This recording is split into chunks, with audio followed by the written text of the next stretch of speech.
Isa sa mga suspect sa pagkidnap at pagpatay sa isang pharmaceutical executive ay menor de edad. Ano nga ba ang sinasabi sa batas tungkol sa mga batang nakakagawa ng krimen? Pag-uusapan natin yan kasama ang ating kapuso sa batas na si Attorney Gabby Concepcion. Good morning, Attorney. Good to see you. And it's good to see you too, Maris. Magandang umaga po sa lahat ng nanonood sa atin ngayong umaga. Alright, Attorney, sa mga ganitong mabibigat na kaso gaya ng pagkidnap at pagpatay, ano po ba ang maaaring kaharapin ng isang menor de edad na mapapatunayang guilty? Well, depende yan sa edad ng bata. Alam naman natin na sa ngayon, ang general rule, ang isang bata na less than 15 years old ay exempted pa from criminal liability. Ibig sabihin, hindi sila pwedeng ikulong dahil sa ang iniisip ng batas, hindi pa talaga sila mature para malaman kung anong kanilang tunay na ginagawa at napaka-prone pa nila sa manipulation at impluensya ng matatanda. However, sa ilalim ng amendment ng ating juvenile justice law, although 15 years old pa rin ang cut-off, nakalagay sa batas na kung ang bata ay between 12 to 15 at seryoso ang krimen, halimbawa parricide, murder, infanticide, kidnapping na napatay ang biktima or na-rape, robbery, homicide, destructive arson, carnapping, violation ng Dangerous Drugs Act, ang kulong ay more than 12 years. Ang mga batang ito ay dapat makonsider bilang neglected children at maaari ng masubject to intervention proceedings or maaari ding ilagay sa isang special facility, yung tinatawag nating bahay pag-asa for intervention and support. Ganon din kung ang bata ay between 15 at 18 at karumal-dumal lang krimen, may bagetang sentensya, 12 years or more, at mukhang naiintindihan naman ng bata kung tama o mali ang kanyang ginagawa, di ba? They know right from wrong, may discernment. Maaari nang magkaroon ng paglilitis kung talagang hindi makukuha o sadyang ayaw na mag-rehab o mag-diversion.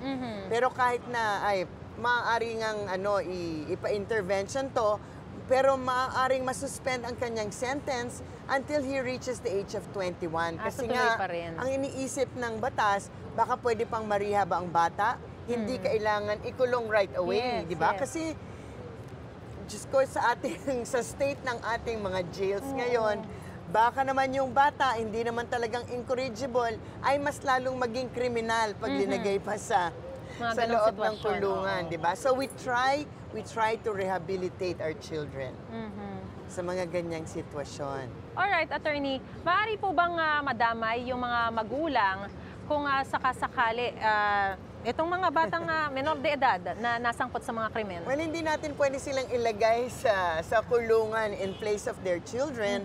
Pero itong mga parents at hindi lamang biological na magulang, kasamang adoptive parents, pati na rin ang mga tumatayong mga magulang o yung mga guardian, yung mga nagpalaki rito, maaari silang isama sa intervention program or counseling.